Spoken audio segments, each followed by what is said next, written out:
There's something magical about observing small details up close, whether it's new roots forming on basil cuttings or the way the steam moves off our soup noodles. Maybe it's the scientist in me, but I've always believed beauty lies in the tiny, intentional moments. Whether you're a beginner or a little bit more experienced with camera gear, let's talk about how I film myself and make it look cinematic.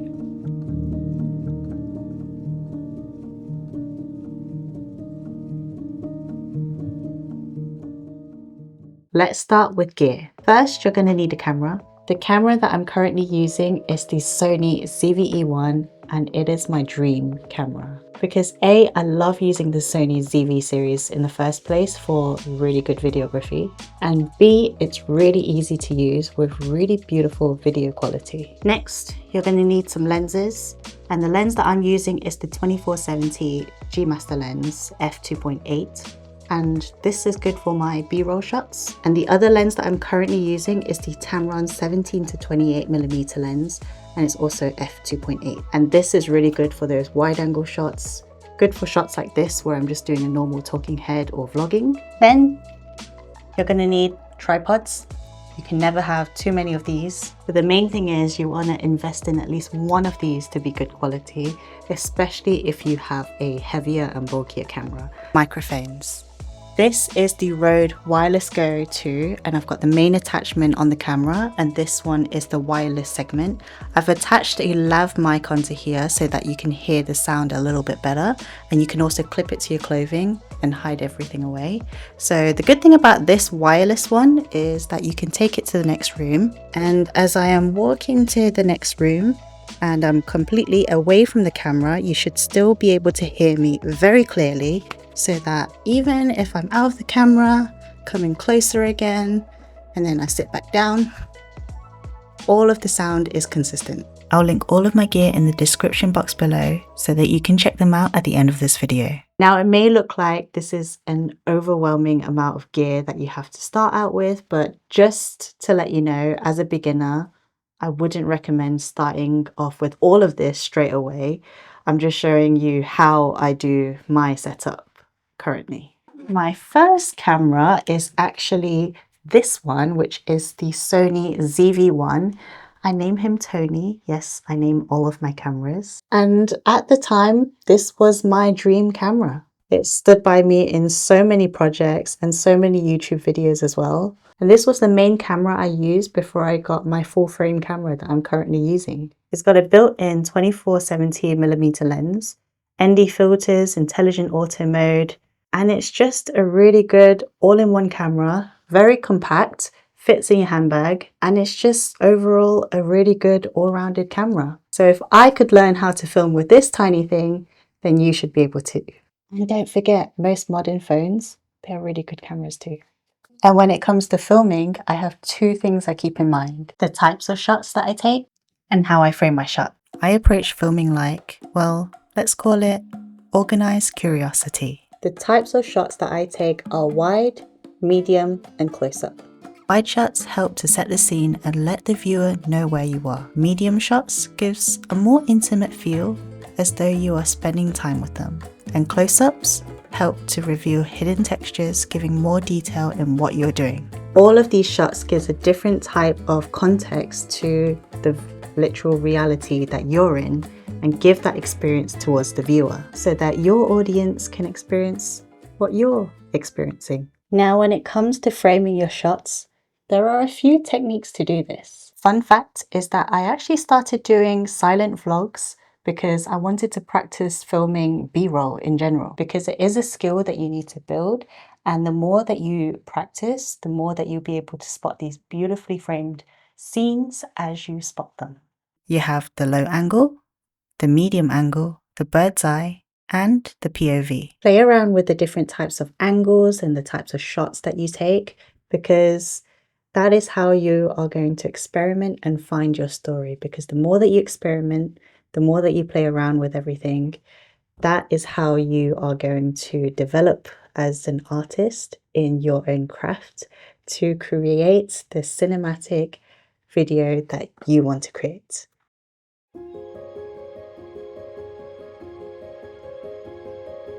The moment we capture a perfectly framed shot, it lets you describe a scene. But when you capture light beautifully, there is something so much more magical about the footage.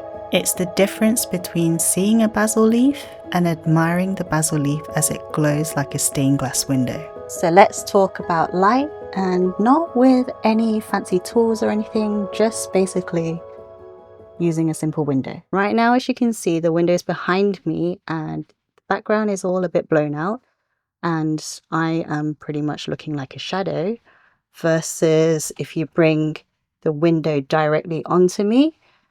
Sure, it looks very good, well lit up. This is very good for my TikTok videos in general, but not exactly very cinematic. So commercial wise, this is quite nice. Where I like to go is somewhere like this, where it's a little bit more muted and I have the shadow side closer towards the camera and then the light side adding a bit more depth. Equally, this side. This will be a really nice vlogging situation, a good B-roll. So imagine if I'm just working on something.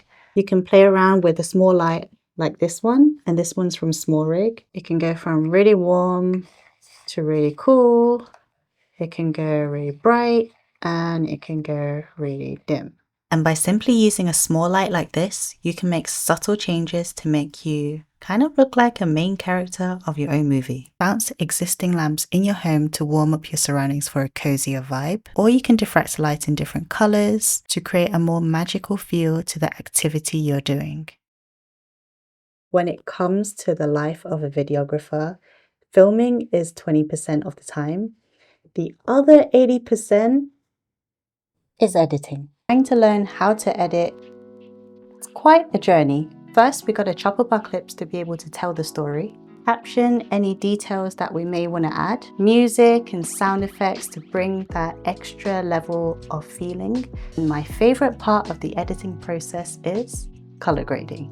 This part of the video is kindly sponsored by Dehancer, a film emulation plugin which gives your digital videos and photos a truly cinematic look. There are over 60 photographic and movie films to emulate and apply realistic film effects like film grain, elation, bloom, film breath, damage, and overscan. It's especially good for those who want to create cinematic color graded footage, and it's more accessible to everyone. This plugin can be used on Final Cut Pro, Adobe Premiere Pro, and what I like to use, Davinci Resolve.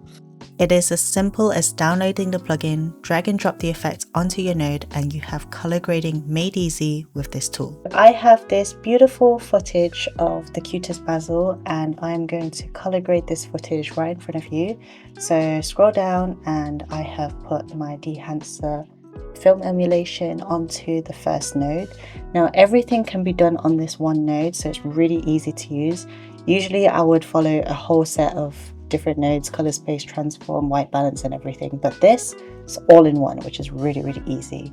The next thing, I'm going to close down all of the different sections because it does look quite overwhelming. And now I'm going to go all the way to the bottom in the options and I'm going to say disable all tools, and that way I can see step by step the full control of how I can edit this footage. In the first section is input, and this is where we can do a color space transform. And the good thing about this is that you can choose your camera. So I've got the Sony camera.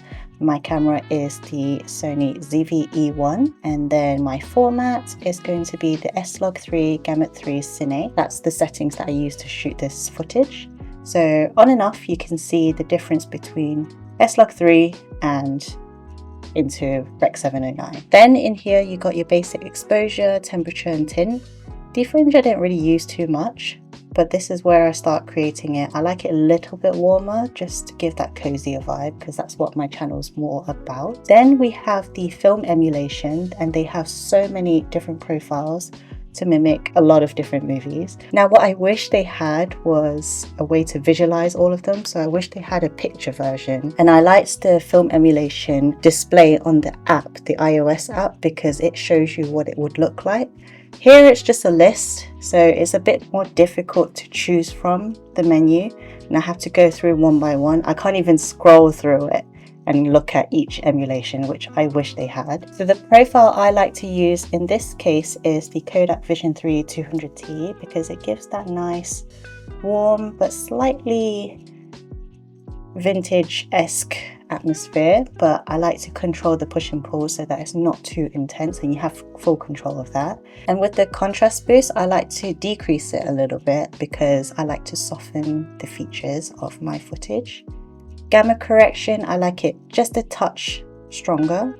Color separation, I like it pretty strong, and color boost, I like to bring out those greens amongst this warm atmosphere, so I set it to about 79, which is really nice. So at least the green really pops. Film compression, we have impact, white point. You want to be careful with this one because you don't want to blow out the whites in the background. And then with the tonal range, on the bottom right graph, you can see that it widens your spectrum versus shrinks it. And then color density, I don't really touch too much, but I do like it a little bit stronger. In expand is more about the black and white points. So how dark you want your darks and how white you want your whites. With my darks, I like to bring it out a little bit so it's not too dark because I don't like that contrasty look. And with the whites, I bring it up just a touch, just to add a little bit of sharpness, but at the same time in a softer atmosphere. So with the print, I lower the exposure a little bit, strengthen the tonal contrast, and with the color density, I increase it a little bit, and with the saturation, I like to have a nice pop of color. Color head, where you can have a little bit more fun with the colors. I play around with the yellows, bring it in a bit more. Magenta, bring it in towards that way, and I bring a little bit of cyan into it. It's kind of nice to have that yellow and cyan blend. And then you can play with the shadows, midtones and highlights in this section as well, so definitely have a play. Now film grain, it's not something that I usually use, but you do have the option there. Halation, I like to bring that nice halo effect, so I'm using this 16mm. And with bloom, just to give it that nice extra glow, like that ethereal feel, I add a bit of bloom as well. So it just gives that nice magical feel to it. Gate weave, it does crop into the footage a little bit. Overscan, I don't really use too much. Vignetting is something that I do use because it gives you that focal point. So the good thing about this one is that you can mask mode it so that you can see where you are highlighting, and then you can change the size of it. I like to look at what I'm changing, so I actually decrease the feather so you can see what's happening, and then put it back in, and then you can get that nice vignette. You can see it all in one go without seeing the harsh black and color version that you do in the mask mode. Then you have the monitor, so you can see where your footage is clipping or you have false colors, and then you can see the final output. You can toggle that and it looks beautiful. You can actually generate different LUTs in here, which is really nice. So if you want to create your own LUTs and save it so that you can just recreate it all, you have it ready there for you. And then this is the final look of my beautiful basil footage, and it's all in its magical nature. So I really love how easy it is to use Dehancer to color grade your footage, and you have so much control on how to edit all of it. What I also like to do with my content is to take my long form content and repurpose it into short form for Instagram. Dehancer also has an iOS app where you can create super quick color grading edits on the go, and I think it's a really great app, especially when you go on holiday, because it's so much more convenient to take an iPad or a phone with you. And like I mentioned earlier, I do prefer the app in the way that they display their film emulations, because you can visually see what you're gonna get when you apply them, versus the list that is on Davinci Resolve. On this app, you can export in a range of different formats, depending on how big your storage is on your iPad. I chose 1080p because that is suitable and easy for Instagram, and it's just so easy now to take beautiful color graded edits at the touch of your fingertips. This is my before and after using the Fujicolor Superior 1600 film emulation whilst adjusting for my basic color correction, adding halation and bloom, and a bit of vignetting. I felt like giving my footage a little bit more of a warm summery vibe, as though I'm on holiday in a very hot country. And I think both the film emulation, the glow, the dreamy aspect of it, it really brought out the feeling of being on that holiday just from a simple color grade on the Dehancer iOS app. If you want to try color grading with Dehancer, then I will link everything in the description box down below, and you can use my code HOWCHIC for 10% off. Thank you so much Dehancer for sponsoring this part of the video. The perfect shot doesn't exist. Just like in nature, the magic is in the slightly imperfect, the way basil grows crooked towards light, or coffee spills making abstract art. Filming cinematically shares highlights of what fascinates you and framing it in a way that adds context and feeling to that video. So I hope you enjoyed today's video, and I hope that it helped you with your filming journey.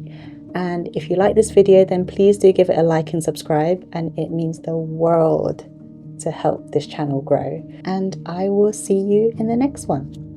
Bye.